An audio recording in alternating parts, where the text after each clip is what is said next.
The Footprints Conversations series feature insights and experiences from accomplished workplace and marketplace leaders who consider their work as a ministry. The Footprints Conversation this week is part 1 on loyalty and work with Madam Ruth, based on Ruth chapter 1 verses 1 to 14. Madam Ruth demonstrated key qualities that many employers and business people are investing huge amounts of resources to replicate in their organizations. Loyalty builds trust and underlies long-term employment and commitment to productivity and growth in the workplace. Madam Ruth's experience will help us to unpack these benefits.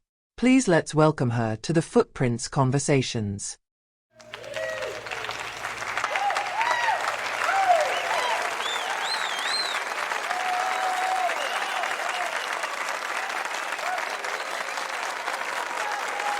I am very happy to be here to share insights from my story. You may have read about loyalty in a book. This is not theory, but from my practical experience. You demonstrated a great example of loyalty.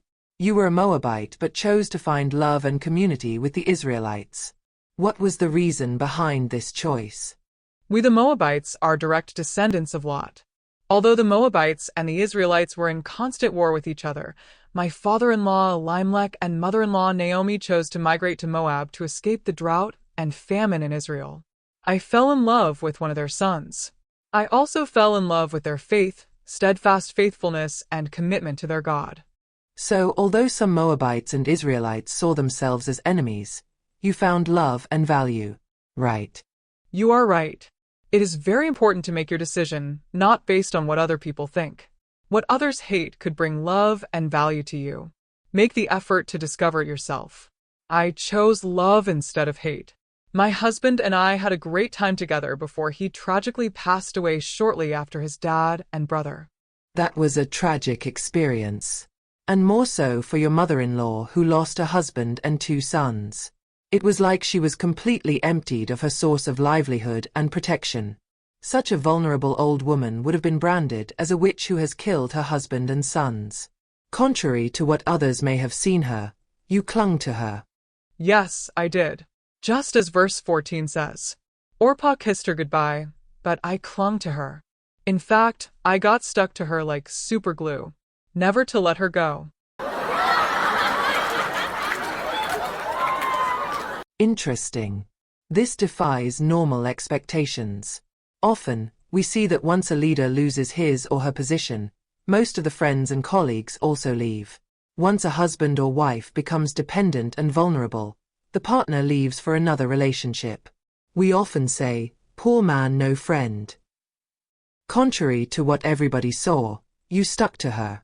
What did you see in this poor, frail, and vulnerable woman Naomi that others didn't see? You are right. Some people will readily be your friend or colleague when you have the position, power, wealth, and status. That is not relationship based on loyalty, but flattery. They are not in relationship with you. They are in relationship with your position, money, and status. Don't kid yourself. What I saw in Mama Naomi was more enduring than position, power, money, and status that passes away. I was impacted by her faith, her devotion to her God and family. As I said, I fell in love with their faith and way of life centered on their steadfast faithfulness to their Lord. The loyalty to their God became the foundation for my loyalty. This is very insightful. Audience, I hope you catch this. If your relationship with someone is based on how the Lord used you to impact him or her with your faith, it becomes an enduring relationship. You may lose your position, money, power, and status, and there will still be value in your relationship. Yes, others saw the Moabites and Israelites as enemies. I discovered love. Others saw Mama Naomi as poor, old, emptied, and even a witch. I discovered values in her based on her faith. What does this mean? Don't let other people think for you. Discover the value for yourself. Don't relate with someone based on what others say about the person. Discover the value of the relationship yourself and determine to add value to the relationship. That's what I did. Amazing. So, to apply this insight in our contemporary workplace, if everybody is saying a colleague or a manager is terrible and bad, don't relate with a person based on how others see him or her. Discover for yourself. Don't avoid that company because everyone is saying it's a bad place to work. Discover for yourself.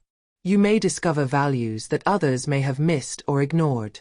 And like Madam Ruth did, once you discover the value, determine to add your own value to the relationship or to the company. That would be the foundation of your loyalty. We are looking forward to part 2. Please join me in showing our appreciation to Madam Ruth.